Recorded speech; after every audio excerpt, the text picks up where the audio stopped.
and welcome to another edition, the silver anniversary of Carnivore Bites, Carnivore Radio. 250 shows, Dr. Lopkin. Quite Yes, an achievement. it Your is. reflection, your thoughts, my friend, and we're going to get into our thoughts in terms of what's transpired over the last 5 years, but your just thoughts on the show's evolution, so on and so on. I'll leave it up to you. You Well, talk I about what a- you want to talk about. I actually went through my records and found a couple of dates. We're talking about 250 episodes of Carnivore Bites. That That's doesn't correct. that doesn't include the long form carnivore podcast we did, the terrestrial radio we did. So, just to give you a couple of dates, August 6th, 2010 was the first time I appeared on what was then the Business Buzz as a guest.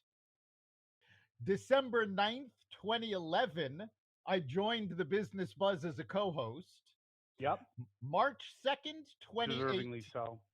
March 2nd, 2018, we changed the format of the Business Buzz to Carnivore Radio. Which I have to interject, freaked out the free, I'm putting it in quotes, the free thinkers at Wesleyan University, because, all fairness, our show was basically a outgrowth of Wesleyan University. It was their college radio station. We probably were the number one show. Am I overstretching that, Lopkin? No, not at all. Not even close. We were certainly getting the most calls of any show on their air. And to put it in perspective, hold on.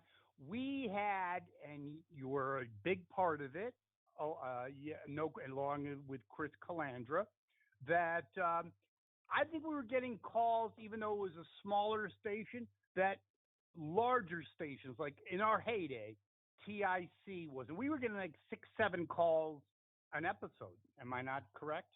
Yes, we were. And you mentioned Chris Calandra. Let's not forget Marty Keene, who was with us at the time. No and then question. so March 2nd was our first terrestrial carnivore radio. 3 days later, March 5th, 2018, was the first Carnivore Bites podcast. Now I have to have you reflect on our firing from terrestrial radio. And I was really kind of, because I'm a sensitive guy, believe it or not, I was really kind of a little bummed out about that. But again, it gets into the whole transformation of America, that Wesleyan, probably in the 60s and 70s, was the echo center of free speech and expression. And my God, has that changed? They were out for us well before we got fired, correct? Oh, yes. But hang on 1 second. Let me pull up another date.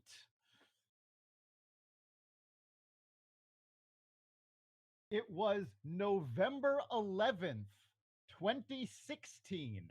So a good year and a half before we switched to Carnivore Radio, that we left the station and were greeted by a sign calling us Nazis. And racist, I believe. Yes.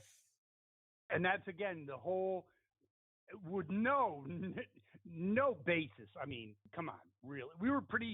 I think we're pretty fair, and we're hardly racist, but man, that's ridiculous. Especially both of us being Jewish. Hello. Yeah, I thought it was hysterical. Remember, I think it was Chris Calandra, Marty Keena, and you. We left the station and we got the sign. Yep, the sign was posted where we would see it when we left the studio. It was absolutely amazing. And of course, let's not forget that during the period right before the terrestrial radio show was canceled, we found out that the transmitter for the station hadn't been working. So I think that is that is, I say, one of the funniest things, as the station now looks for donors, whatever. But I thought that was hysterical, because I'm very, I always look for why I screwed up in some way.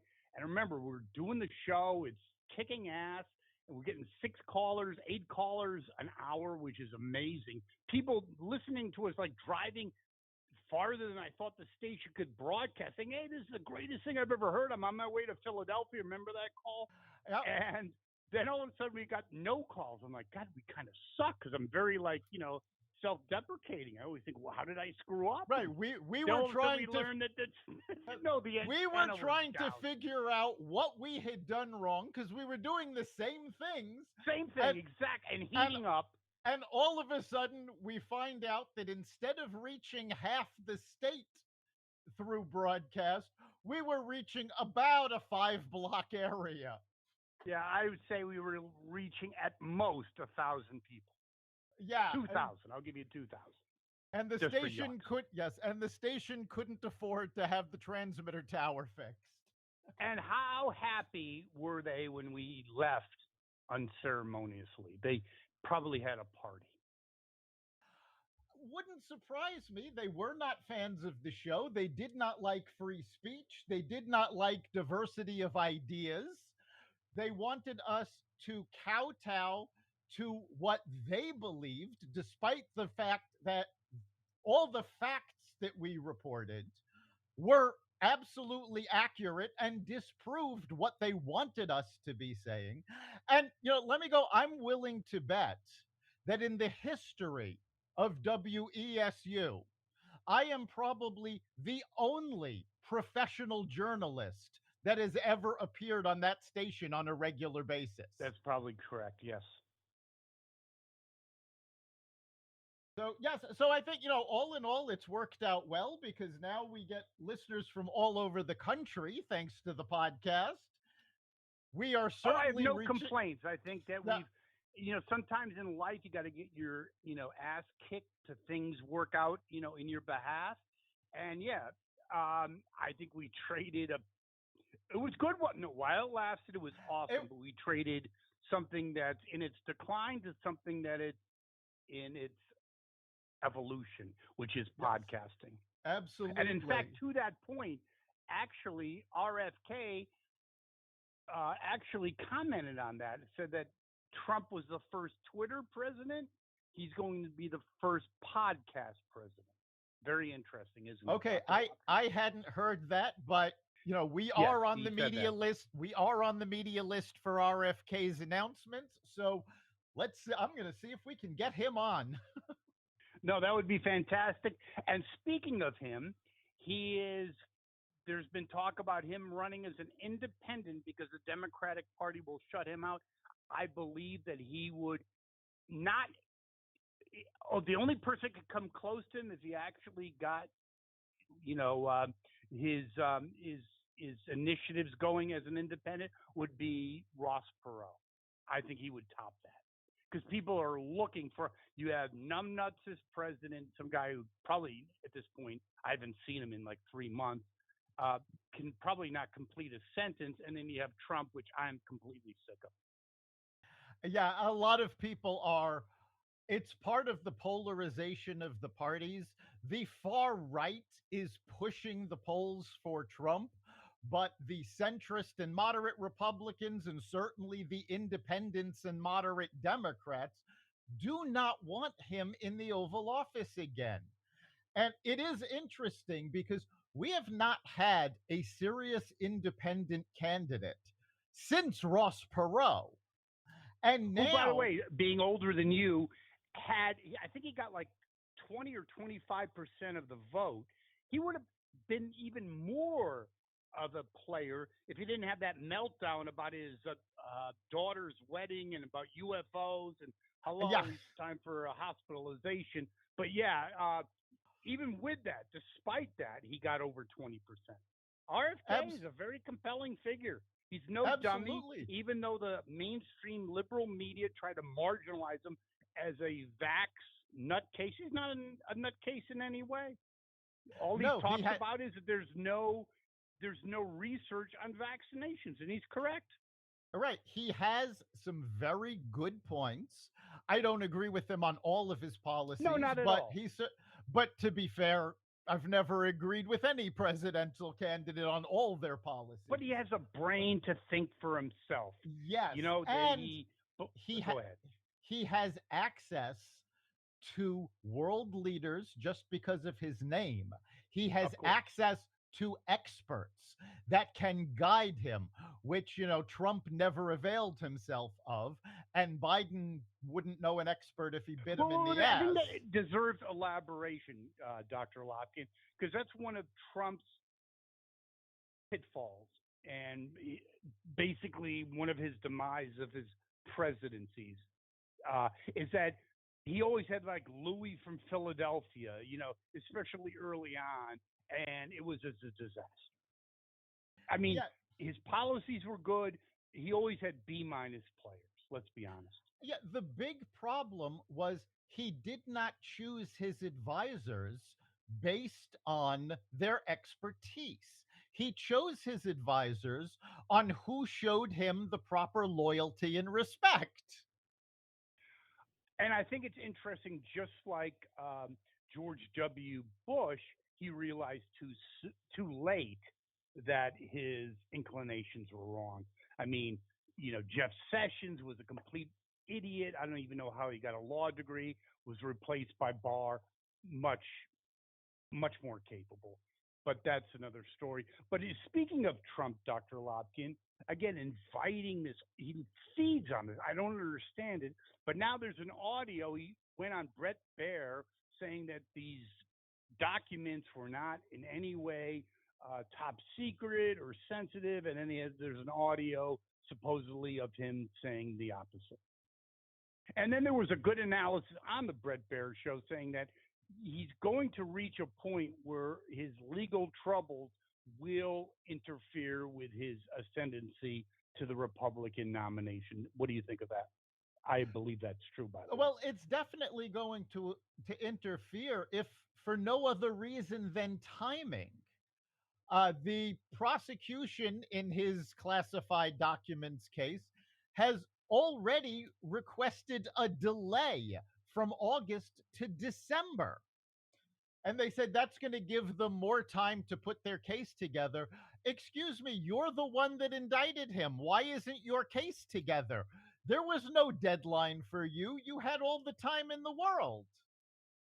They're I would agree with that, and I think, and my actual opinion is that it was a bullshit indictment, but he didn't help things. That's it in a nutshell, and that's the story of his. He's become increasingly unglued, and he's the yeah, only one I agree with. I think it was Ted Cruz. He's the only one that can lose to Biden yeah, at of the this point Republicans. Sorry, it's true, it does look like Biden can beat him again. And the fact and that that now, would be the end of this country. It's just yeah, I don't yes. know that I don't know that we could survive another 4 years of That's Biden. what I'm saying. Yes. I certainly don't think we could survive a partial Biden presidency with Kamala Harris taking over. Okay. Kamala is something that intrigues me, Dr. Lopkin. You talk about people checking the boxes her entire career. The more I see her, the more this person's got no substance. She's an idiot. I'm sorry to be that blunt. And she's She, the lowest rated VP in the history of polling, yeah, crossing party lines. She is a that idiot. blows me away. I never thought we would have advice that made people look forward to Dan Quayle. Oh, Dan Quayle is a Uh, Mensa candidate. He could be a doctoral candidate at University of Pennsylvania. This I have no idea how she got a. Oh, I do have an idea, but I'm not going to get into it. How she got a law degree and yada yada yada. This person, when she talks, it's actually the funniest thing ever. I love it. It's great, great TV. Imagine it, it a world without school buses. It's like, oh God, smoke another joint.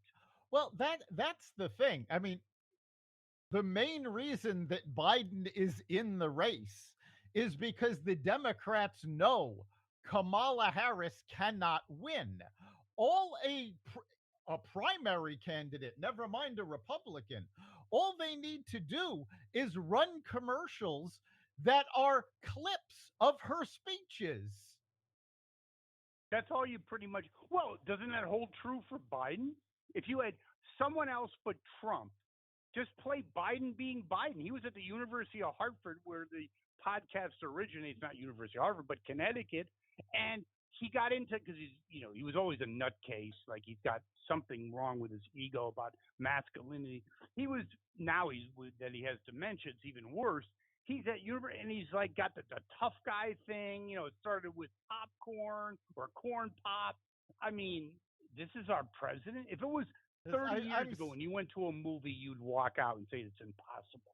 I'm still waiting for somebody to explain why he finished his speech at University of Hartford with "God Save the Queen." That's what I'm saying. He could not. And talk about RFK Jr., which I like. I would absolutely vote for him. In a debate, they know the Democratic Party, the Democratic Socialist Lewinsky Party knows that face to face with RFK, it would be who's behind the door, a la the Wizard of Oz. It would be show by. I think he's incapable of going mano on mano with anyone, especially RFK, who's a bright person. Yeah, it is absolutely flabbergasting to me that the Democrats who have RFK in the race, who has, without any support from the mainstream media, garnered 20% of the vote, who 79% of Democrats don't want Joe Biden, and yet the DNC is rigging the primary for Biden because they don't care what the Democratic voters want. They never They, did. they don't Bernie care would have been the president if they didn't rig it. Not that I like the son of a bitch. I don't. But yeah, they screwed him. But well, no, the only reason they Bernie screwed didn't protest because he never wanted to be president. He never had a job in his whole life, and he's never made more money. Why would you want to be president? Yeah, they rigged the primary against Bernie, but quite frankly, Bernie never had a prayer of winning a general election. 100% agreed. But they still did rig it. Yes. Yeah, no, 100%. Well, speaking of that, the Democratic Party, I grew up with Scoop Jackson and others. You always allude to the fact of the moderate Democrats. It's my only bone of contention with you, Dr. Lopkin. But when you talk about a retrospective of the show in the 5 years that we've been doing this, 250 episodes, that I've seen the Democratic Party evolve or disevolve from left leaning, and it's not all that bad, but pro American to an, in some ways, anti American, certainly anti Israeli, and I will even get you anti Semitic party. Your thoughts? Yeah, it is amazing over the 250 episodes, the changes we've seen in the parties. The Democrats took a hard left. There used to be strong moderate Democrats. I mean, Joe Manchin a couple of years ago was a great example of that. He was a strong moderate Democrat And until personally, and the way to hold on before you go on there, I love your points. I do. Is that he was indicative of probably somewhat where the party was. Now he's an outliner. yeah, him, Kirsten Sinema, these were the mainstream Democrats. And then the left took over, the squad took over. And I honestly believe the reason the Democratic Party has, and I specify the party, not the voters, the party kowtowed to the squad because they think social media is real. They think what's on social media is an indicator of the country, and it isn't. And it never has been. Well, I would have to say one thing I'd like your comment on. Again, it disturbs me as a Jewish American why you have Chuck Schumer, Blumenthal, the list goes on. They're basically silent as this evolution or de evolution happens. I really am perplexed. Oh, I don't think it's that perplexing. They're silent because they saw the wackos on the far left primary moderate Democrats. And in a couple of cases, they won. These people don't, Schumer, Blumenthal, especially Blumenthal, they don't care about their constituents. They don't care about America. All they want is their job. And whatever And they their do, limelight. He's never met yes, a camera he does not like. yes. And I mean, quite frankly, this is about they want to keep their jobs, they want to keep their power. These people have made fortunes by being in office. A la Nancy Pelosi went into office years ago, worth a couple $100,000. Now she must have be even though she's a so-called socialist. Again, it's not as I do. It's not what I do. It's what I say. And now she's worth what, $10 million. Oh, gee, surprise, surprise. How does that happen? Could you explain to our listeners how that happens? You're the Again, socialist, not you, but these her. She's a socialist, and all of a sudden she's worth 10 mil. well, that's something that I find absolutely hysterical. The socialists are really big on making sure that you're against capitalism. But Bernie Sanders made a fortune in book publishing. You know, they're really quick selling access to their speeches. They're real quick to use capitalism when it benefits them. And of Isn't that course, indicative of the Politburo, though? If you're it in is. communist Russia a la 1970, the rest of the people live like shit waiting in line for a half pound of brisket. And if you're in that, elitist governmental class, you got everything. You got it going on, dude. Absolutely. And of course, if the average American had suddenly started making millions of dollars and failed to pay taxes, they would have been thrown in jail. They wouldn't have gotten a sweetheart deal. They certainly wouldn't have had the Department of Justice slow down the investigation and let the statute of limitations expire on 2 years of taxes on this money. But Oh that's no, no, there's exactly no what just question with it. happened to You're Hunter talking about the Biden. Hunter Biden. Yes, Yeah, and also as a crackhead, even though he's a crackhead, he basically, and then the media now is just talking, oh, he was a druggie. He was a pretty savvy business person, basically laundering money, getting bribes, putting it back, and then them loaning him money so he wouldn't have to pay tax. That's pretty sophisticated for a toothless crackhead, which he was. it is. And Maybe Biden's brother had something to do with that. Biden's may, so stupid he couldn't, but maybe maybe Biden's brother. Maybe. But you're also seeing not just the polarization of the political class, but the polarization of the media. And we talked about this back during the business buzz about how the media was basically an echo chamber that people were just getting the information they wanted to hear. Now, just this week, the New York Times verified what the IRS whistleblower had said about the Department of Justice hindering the Hunter Biden investigation. And how did they report it? They buried it on page 21.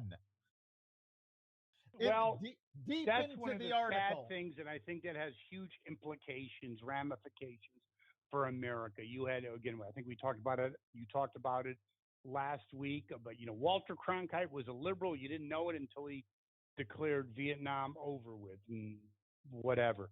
Many people would say the same thing, but now we don't have that. We have basically an arm of the Democratic Party, and you had that with CNN. We had hopes that it would get back to some degree what it was, but you basically had a liberal coup in spite of the business matrix that were involved or the lack thereof. They basically said, no, we need to be a liberal arm of the Democratic Party in spite of the fact that we only have 250,000 viewers a la Anderson Cooper. It's actually even worse than that. It's not even about them being an arm of the Democratic Party, which is certainly part of it. It's the fact that we do not have journalists anymore. The Atlantic used to be a respected magazine. And in the latest issue, they have an article where one of their columnists is whining about the fact that there are too many choices in the supermarket. He can't handle it. He went to get orange juice and saw all of these types and all of these brands, and it overwhelmed him. So he had to walk out of the supermarket without buying the juice. How pathetic is this? You It's have beyond people. pathetic. First, But first how of does it all, happen? right. First of all, you've got the guy writing the article who I'm sorry, if you can't decide what kind of orange juice you want, you're not intellectually capable of writing an article. Then There you go. you Or have the emotionally editor. capable. Yes. If that freaks you out about if it's Tropicana or the store brand, you really need to get out of anything and just go back to your mother's basement because you're And then incapable of marriage or anything that involves adult thought.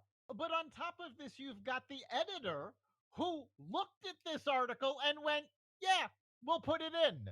Really? This was garbage. And this is what they're putting. It's not about journalism anymore. It's about clickbait. It's about getting people to click on the article and serve up a whole bunch of ads online. That's all this is. And I they think it's know. actually deeper than that. I think it started with All the President's Men, the movie in 1976. You could laugh, but you could say No, that's when these people came of age. They were watching this shit, and it was activism. Okay, it was liberal yes. activism. I'm not condoning what Nixon did, but that's what we did. So we got the professors now. They all are 50, 60 now. Okay, and that's what we have. So you got basic journalists, you could call them that, and that's only just I don't know how you even do that. But these are not journalists; they're activists, and I encourage any of our listeners to go to YouTube and get like 1980 election, the results coming in. You would be floored. It's like a frog in water because it's been 50, 40 years of this stuff going on. So you lose consciousness of how bad it really is. But you have I don't know, NBC, basically, you watch them and it's pretty down the middle. That's not, you have Martha Raddatz in 2016 crying over Trump's victory. It's not the same. It ain't exactly your No, father's Walter it's Cronkite. not it's not the same, and you do make a good point. And I've actually talked about this. Woodward is the core of what is wrong with journalism because journalists looked at him, saw he took down the president. Now, that wasn't what he had intended to do. Woodward and Bernstein were following a story, and it ended up taking down Nixon, but they didn't say, well, let's write a story that's going to take down the president. They were doing their jobs. Woodward, however, did that. Now, if you for those of our listeners that are too young to remember Woodward and Bernstein, Woodward was an inexperienced journalist at the time. He was relatively new. He was partnered by the Washington Post with Bernstein because Bernstein had the experience and he needed to be reined in that way. Well, after the story, Bernstein went on and he was a journalist. Woodward used it to publish books, to become a minor celebrity. And that's what journalism students at the time saw. They saw, oh, 100%. look, we that is at the root cause, we hundred can percent. take down we can take down politicians, and we can make a fortune. We can And it become gets at the celebrities. academic level too, Dr. Lopkin, is that then you had professors, let's say before Woodward slash Bernstein, saying you need to, the goal of a good journalist is to be, even though you have liberal or conservative inclinations, is to bury that and be objective. That went out the window. Now you have proactive, liberal, I'll use the term journalism, that's very loosely. Yeah, well, you They're you activists. also yes, you also had the switch in the education system that we saw in the late 60s and 70s, because that's when the liberals became professors. They came of age, and they didn't really want to go out and get jobs. They wanted to stay in school. So they went into becoming professors. And this is when you saw the professorial class that hadn't had outside experience. They weren't teaching from their experience anymore. They were teaching from the textbook. And you had that liberal class from the 60s become educators and then teach the next generation to become educators and push this liberal agenda. There's a great book about And this, no, no, what Rules you for say is Radicals. profound. Sorry to interrupt. That's profound because with experience, it tampers and you become more in touch with reality. You are 100% correct. You have perpetual students now teach. They've never been tempered by the real world experiences, real world assessments, and it's all basically bullshit. Sorry, it's true. Exactly. And now the educational system is so ingrained in this. I had, I overheard a conversation. I used to teach under a program at Wesleyan, but it wasn't for Wesleyan students. It was for the community. It was an after school program for elementary school kids. And I, as a writer, was teaching kids how to write. Well, I happened to overhear a conversation where they were deciding what the salaries were going to be for the next semester. And I actually heard them say the line, well, we can't pay them that much because then they'd be making as much as real teachers. We were the ones, everybody in this program was a professional who had actually was actually doing in the real world what they were teaching. But Wesleyan didn't want us considered teachers. The teachers had no experience in what they were teaching. They were simply teaching what they were taught from a textbook. Well, let me elaborate on that. For someone that teaches college or teaches at the college level, I think it's hysterical because you can be a biologist, a professor of biology. A cell in the classroom or outside the classroom is the same thing, right? But if you actually are going to teach business, journalism, anything that has real world ramifications, if you've never done it, then basically your opinion is basic bullshit. I mean, Well, if you're a business professor and you've never been in business, you have no right teaching kids business because you haven't done jack shit. How does right, that but sound? that's absolutely right. But it's even worse than you're saying, because you said biology is the same in and out of the classroom. Apparently, it isn't anymore, because there is a case in court right now of a college professor who was fired. He was teaching biology, and he was fired for saying gender is determined by an X chromosome and a Y chromosome, and that you need a male and a female to give birth. He was fired for that scientific truth. He's now suing the college. But yet And now, actually, I stand corrected. 10 years ago, I'd be 100%. yes, I would defend my position because I am correct, but you are correct. I'm sorry to say yes, because now, it's infused liberal sickness has infused itself to every aspect of academia. Th- I would say 10 years ago, I was 100% No, correct. I 10 fell years ago, you outside were and right. inside. What's that? Yes, 10 years ago, you would have been right. Now, academia has no relation to reality. Okay, but when you talk about liberalism, what's the objective? Because I think it went from gay rights that we're all on board with, 100%, no question about it. Now I can't even follow it anymore. There's got to be a reason why. And I think what you know, my thought is anything to disrupt the nuclear family, traditional relationships plays into the liberal agenda and ideology because then you need more government. And I'll get back to the Great Society. You had African Americans up against it, real racism, but yet they had less out of wedlock births. They were more church going. I couldn't even imagine being in 1963 and having the strength to do that.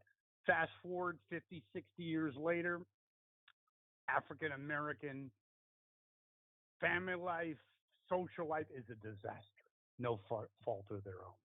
You could not design a mechanism to destroy a culture more than the Great Society did. And it's all about breaking up the family and the role of the father.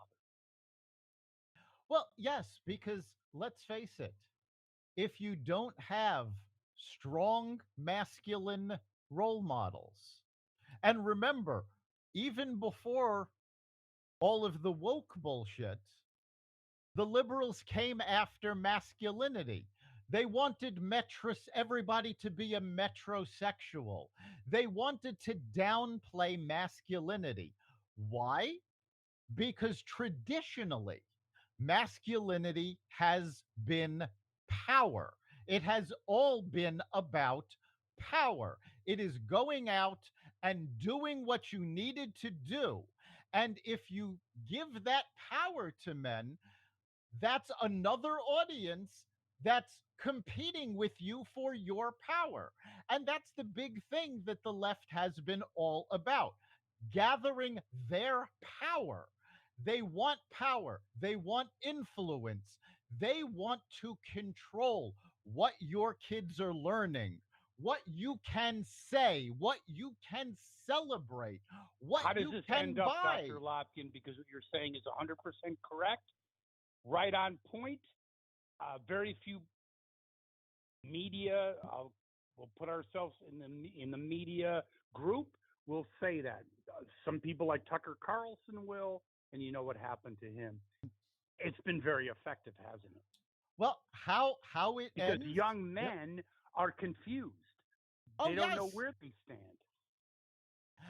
And this is why there is such a push to go, "Oh, you're not really a boy. You can be a girl." How confused, let's face it.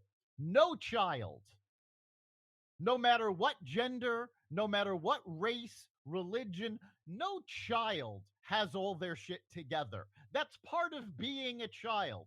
Of course. No teenager has all of their shit together. They're learning, they're finding out. To be pushed into, oh, you know what you thought you were? No, you don't need to be that. You can be what we tell you. And to go back to your question, how does this all end up? It ends up one of two ways. Either one, there is a massive pendulum swing to the right, and all of this gets wiped away. And then, quite frankly, based on history, the pendulum will swing too far to the right.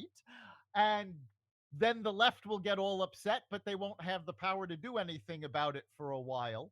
And we'll try to get that pendulum back to the center.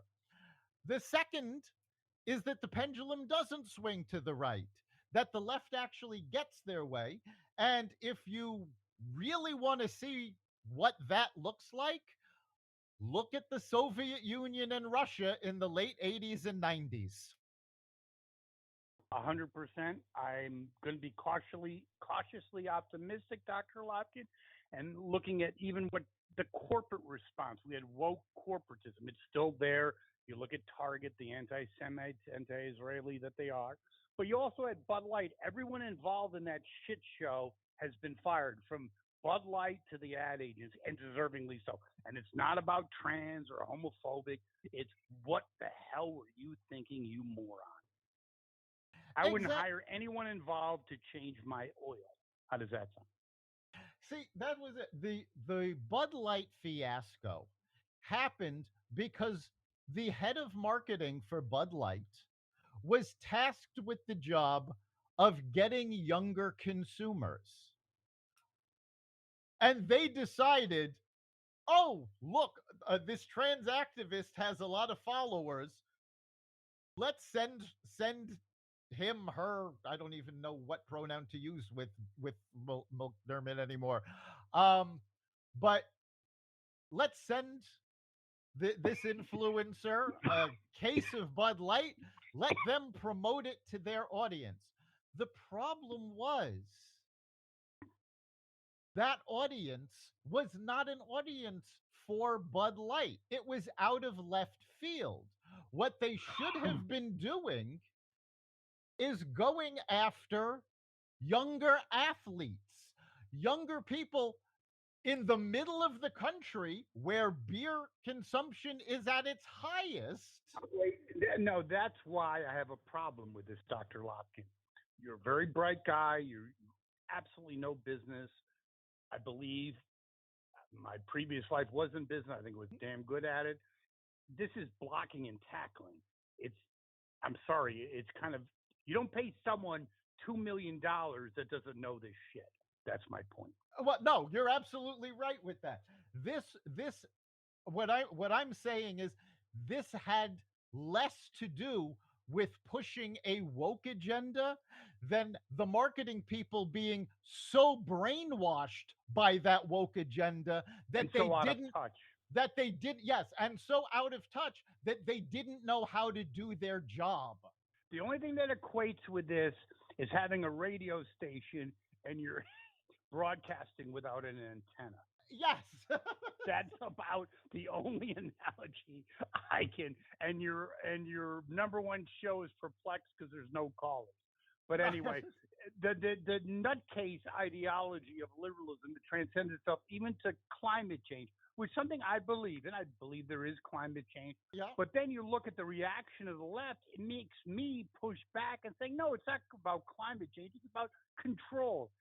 A la Mr. Adams, Mayor Adams, a true genius, um, basically trying to outlaw, I guess, wood ovens, wood pizza ovens. Yes, coal and wood burning pizza ovens.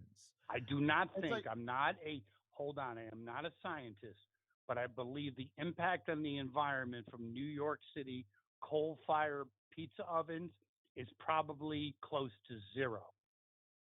it's I'm going on a pretty, limb, yeah, but I'm being honest. it's Yes. pretty minimal. And you know Minimal is zero. what most people don't realize is that New York City really should not be doing anything in terms of climate change because the carbon output of the city is actually remarkably low, not just because of the area that it takes up, but because New York City has trees along the streets.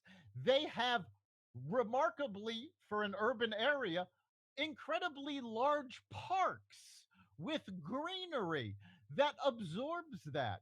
Before the subway went off the rails in terms of crime, you had a large percentage of New Yorkers using mass transit. New York City should have been the model that the left was using in terms of But urban it doesn't. planning It to does not fight fit their climate change. agenda. Of It does course not fit not. their agenda. And by the way, I was really good friend. I'm still good friends with a very successful New Yorker. And basically, you're right. The carbon footprint of his family is almost like zero. He drives his car to Connecticut to go to Mystic to go or to the casinos. It's basically zero. Right. He goes to The work on a mass transit and he comes back on mass. the vast majority of New Yorkers that own cars use their cars basically once a week. They move the car from one side of the street to the other so that the streets can be cleaned. That is, and I'm not, this is not a joke. That when I lived in New York City, most most weeks that was the only time our car moved from one spot to another so that the street cleaners could come and wash the streets. How disappointed are you with Mayor Adams? I thought the guy had hope after replacing Devazio, who's basically a moron, and this guy I think is dumber than De Blasio, but maybe more capable. I He's dumber. He's he's I more don't capable, but he's dumber. This guy's I I no don't Mensa know that candidate. he's not a Mensa candidate. I don't know that he's dumber than De Blasio. I think even with all of the stupidity that he's done, and there's a lot of it, I think he's still a better mayor than De Blasio. Now, Well, let's point out how low that bar is. I mean that's like an ant might not be able to walk through that, Dr. Lopkin. That's pretty Yeah, bad. yeah, The worst mayor ever. I mean, this is an abject distortion of reality that what is going on in New York. And again, I was born in New York. I lived in New York most of my life. I loved New York. Now, I don't even want to visit the city. It has You and become about a everyone cess. else. It used to Yeah, be in the. I'll even get back to before basically in the 80s, late 80s. It was a place where people around the world. It was one of the safest cities, best cities in the world. I have zero interest in going to that shithole. no, and I've actually had this conversation with my wife that part of me still wants to go down there, but Eric Adams may have just killed my whole reason for going down, which was to go back to my favorite pizza place. Amazing, totally amazing, and absolutely accurate. Um, we don't know where it's going to end, but I guess the last thing in terms of topics before we go into our little retrospective is, all the hope with Russia right after um, the Iron Curtain collapsed back in the late 80s, early 90s, all gone. Putin, I basically squandered all the chips he had on the table, um, revealed Russia to be basically not even a military power anymore. Your thoughts? No, it became a house of cards, House of and Cards. I'm And let me just actually interject one thing. Again, getting reminiscent of past times. 70s into the definitely in the 70s, Russia was a more than formidable power. It could You could make a strong case that it could have taken over Europe. I don't believe that could happen because I think there were decisions inside the power structure and in the military. But now Putin, for all his bravado and so-called gamesmanship, revealed Russia to be really a third-ranked power.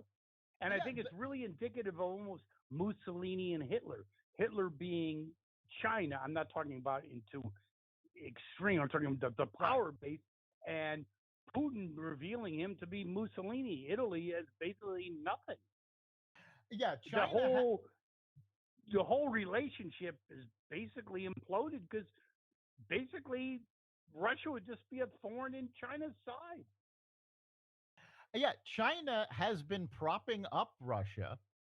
It is amazing to, and I am absolutely amazed that nobody in the mainstream media has been talking about this. There's been a lot of coverage of the Wagner group attempting a coup.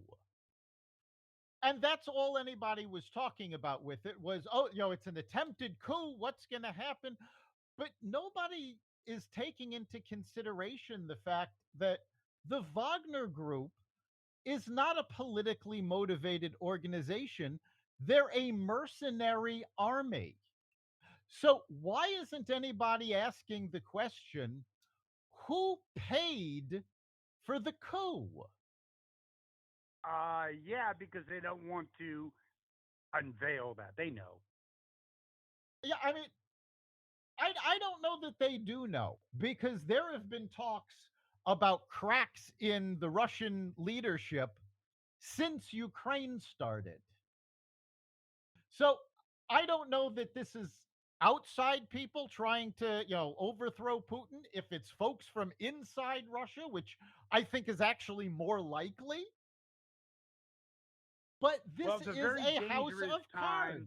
and all the promise of the falling of the Berlin Wall has been squandered for many reasons, and basically the West has some responsibility in that as well. But now we're back to a very precarious situation, maybe more dangerous than the Cold War, because in Cold War you had two equal superpowers, at least militarily. Now you have a failing power. When you have a fail, oh, you could say, oh, that's great. Russia's no, they got their backs against the wall. They're you never know what could happen, and we'll keep posted on that. Correct, Oscar Well, Lofton? I think it's even more dangerous than that, because during the Cold War, we thought we had two equal superpowers. It turns out that we didn't. Russia was never as strong as we actually thought they were. 100%, yes. But now you have the Russian superpower, which we know is not a superpower, has nuclear weapons, Yes. which by the way, let's remind our listeners that Russia's stockpile of nuclear material was added to by the Obama administration when they allowed Russia to take Iran's enriched uranium. But Beautiful. but now you have a desperate nuclear power. You have a true superpower in the form of China, who appears to be willing to prop them up alongside going about their own nefarious schemes. And you have lesser powers like North Korea and And Iran Iran. that are on the verge of nuke having nukes, and they're lawless. I mean, there is no reasoning with these folks. And also, you have America being the stewardship of America being led by a valley girl, Kamala, and a basically dementia ridden guy probably doesn't know what day it is. Does he even know what year it is? Yeah, I don't know. anybody that reads the foreign press knows that the world has no respect for America right now, because they have no respect for Biden. They have no respect for Harris. The liberals used to say, and both the political class and the media class used to go, "Oh, the world is laughing at us because of Trump." No, if you read the world press then and you read the world press now, the world had respect for Trump. They might not have liked him, You know, but they no, you respect bring up him. the quintessential point. Liberals are so effing stupid.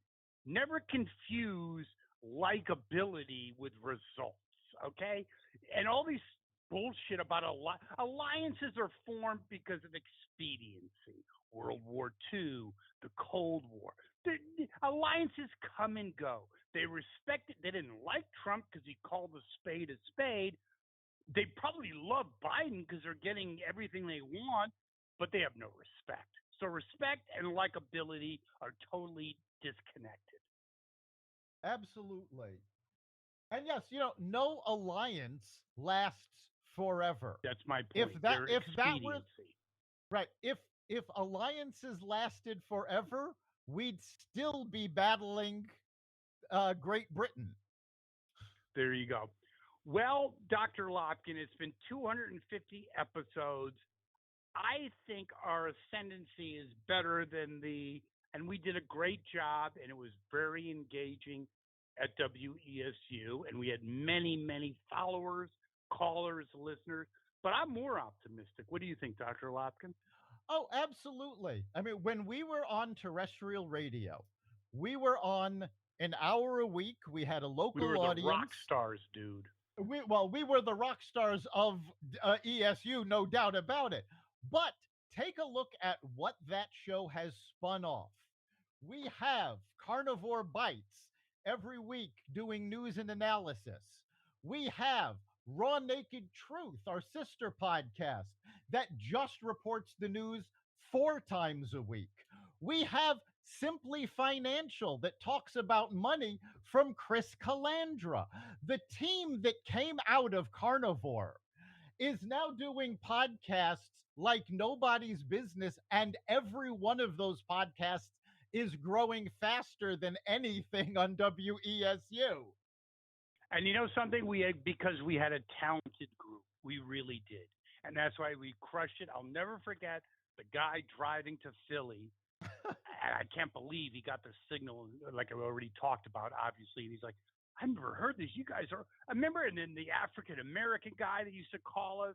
We were Yeah, basically broad in our beliefs, but they just couldn't understand it. yeah, that we had an incredibly diverse audience that would call in 100%. women, Caucasians, African American, Hispanics. We had a number of regular callers who were immigrants that wanted to discuss all of these topics with us. We reached across the board, but we didn't do it by kowtowing to the liberal intelligentsia of Wesleyan University. That basically summarizes it. But I don't really dwell on the past. It was a fun time. I'm more enthusiastic about the future. And Dr. Lopkin, I've enjoyed every moment with you on terrestrial and on our new, well, not really, it's not new anymore. Not new 250 anymore, but shows. No, on Carnivore Bites, I think it's exceptional. I, I I'm proud to wholeheartedly be a part agree. of it. It's been a fantastic run, and I'm looking forward to the next 250 episodes. Thank you very much, Dr. Lopkin. We'll do it again next week. Absolutely. And of course, you can catch every episode of Carnivore Bites at xvadio.com/podcasts, the Carnivore Radio website, the Apple Podcasts app, Google Podcasts, Spotify, iHeartRadio, Audible, Amazon Music, and other platforms that respect freedom of speech. Thank you, Dr. Lopkin. I'll see you next week. We'll see you then.